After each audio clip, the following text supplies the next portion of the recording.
Welcome back, everybody, to a mini episode of the Beginner's Guide.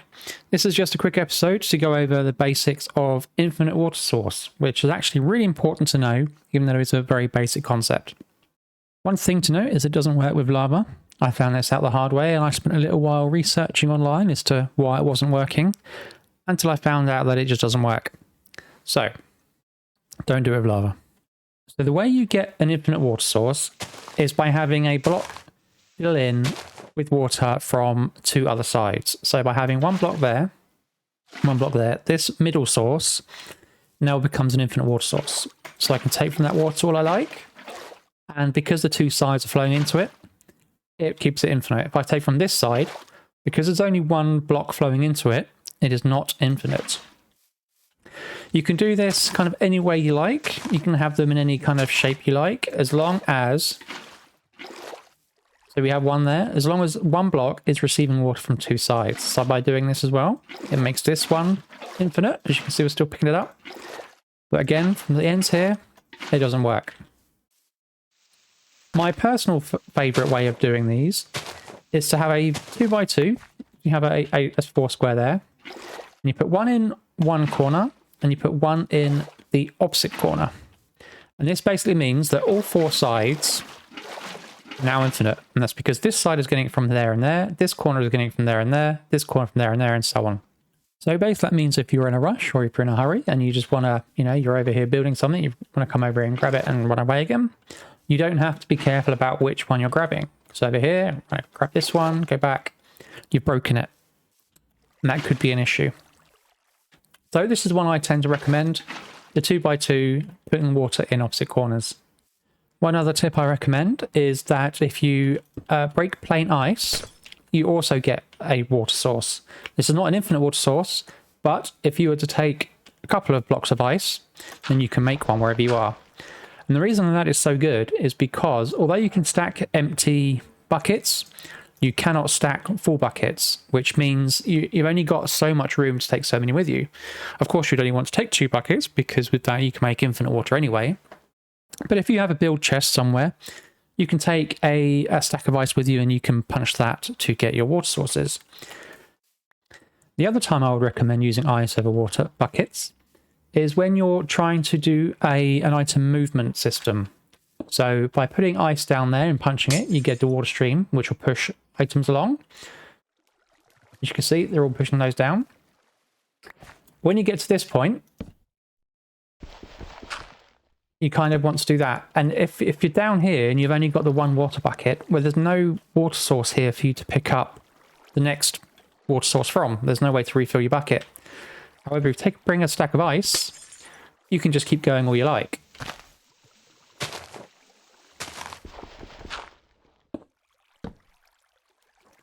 Like so. If you were to do the same thing with buckets, you would have to somehow create some sort of water source to refill your buckets with, and then empty this out.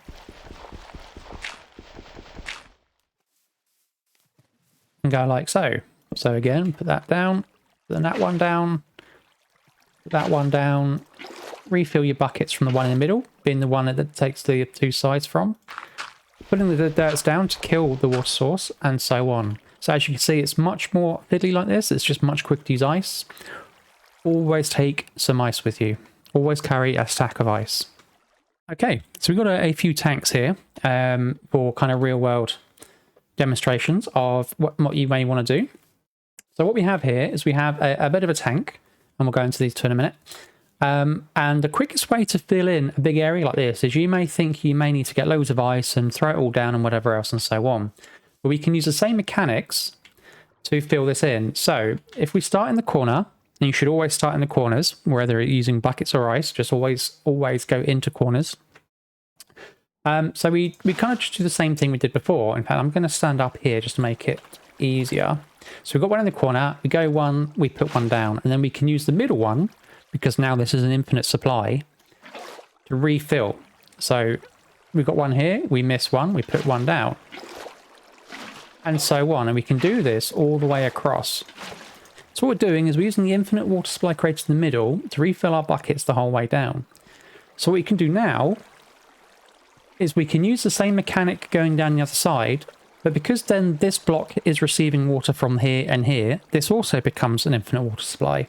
And then because this block is receiving it from here and here, this block becomes an infinite water, and so on and so forth all the way down. It also happens this side.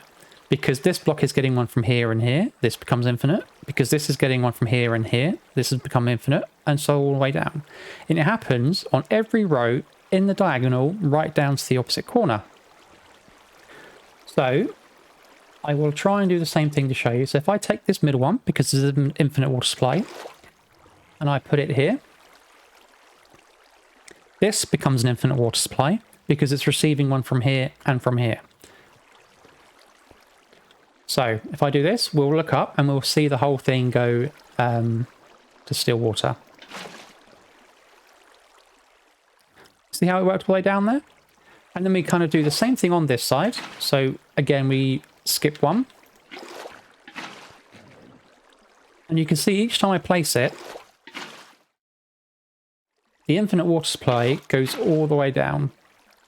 And this is because, as I mentioned just now, this block then gets from here and here. This block gets it from here and here. This block gets from here and here, and so on, all the way down.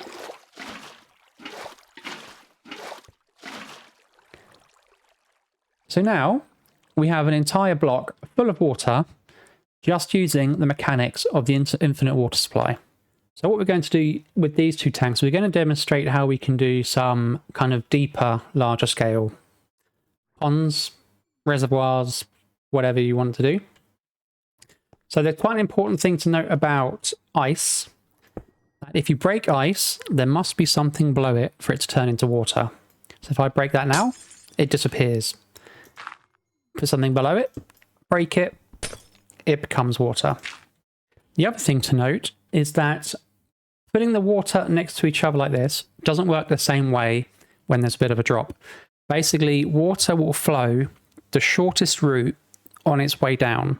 So by putting water here, it doesn't flow sideways, it flows straight down. Like so. Well, I mean, it does flow sideways, but if I put some water in there, this middle block, it looks still, but you can't do anything with it. You can't take this, it's not a water source. You can't take it, you can't do anything with it. So, what this means is, if you're filling in an area like this, where you may have a lake or a pond, or maybe you're filling in some sort of aquarium where you want, or a mob farm rather, where you want mobs to fall downwards, you can get floors, mostly made out of things like signs, where water will not flow down, but other things will. So what we have to do to get around this is we basically have to fill in. We have to fill in everything down here so that it's the same way as it was over there. And we then treat it the same way as it was over there. So now this is filled in, we basically just do the same thing as before.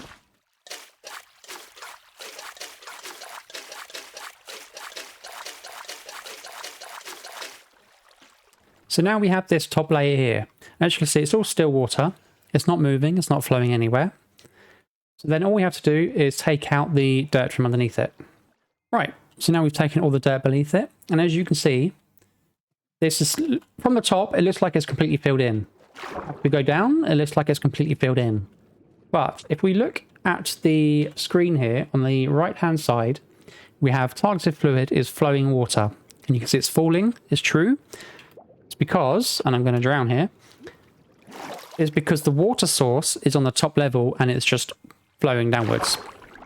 So this is how you can quickly fill in a big area if you're trying to fill in a large water area. If you're doing a big lake or a pond or a river or something like that, you don't care about the mechanics of how the water looks underneath. You just want it to look like water. As you can see, it looks like water, and all you've done is fill in one level. So what happens if you want to fill in a big area and you want to make sure that all the water is proper water sources? Maybe you want to make a farm out of this, where you want the mobs to flow upwards. Maybe you want it to use an item transport method, where you're having a large water area and you want items to flow upwards. The best way to do this is actually using ice. Now we're going to use the same method as before with the every other block, but we're actually going to stack up using the ice. So this is how we get ready for it. We make sure the corners have got ice in them. And I've given myself a pick here just to make it a bit quicker to break. And then all we're going to do is we're going to start on the top and we're going to dig down. So the idea then is because this ice is sat on this ice, this becomes a water source. And so on all the way down.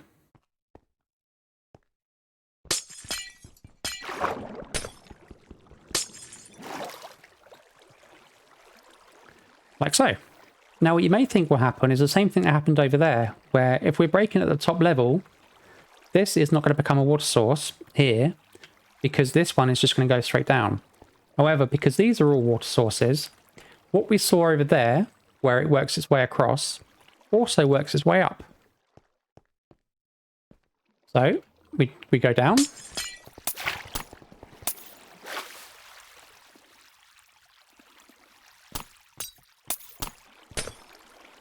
And you see that bit in the middle there? That was because the water here, this became a water source. I'm struggling against the tide here. This became a water source, and then this became a water source, and then this became a water source, and so on all the way up. So now we've got one full side where we've just broken down. We can do the same thing on the other side here, and the same thing is going to happen again. So all these blocks are just going to automatically fill themselves in. It's going to go all the way across like it did over there. And then it's going to do the next layer up. It's going to go all the way across, and then the next layer up, and all the way across, and so on and so forth.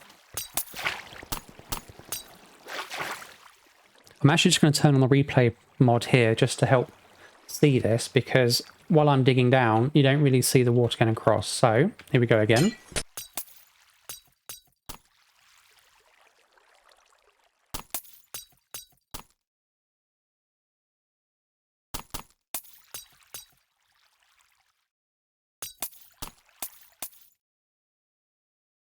So now what we have is we have a pond here, or an aquarium, or a lake, or a thing, with everything inside here is water. So if we go down and we look over here again, on the right hand side here we've got targeted fluid. It says Minecraft water, and the falling is false, which means it's not flowing, it's not moving, it's just solid. Hopefully that all made sense. I hope that's been helpful. Hopefully some of this stuff you may remember for your own future gameplay, whether it's just using the infinite water source and the 2x2 at the very start of the video. I use it all the time. Very, very helpful. We used it in the last episode, actually, which is why I decided to do this little thing. And there are farms and things later in the game where you may want to use one of these tanks full of water, whether you want mobs to go up or down. It's dependent on the farm you're doing. But this is the quickest way of filling it in.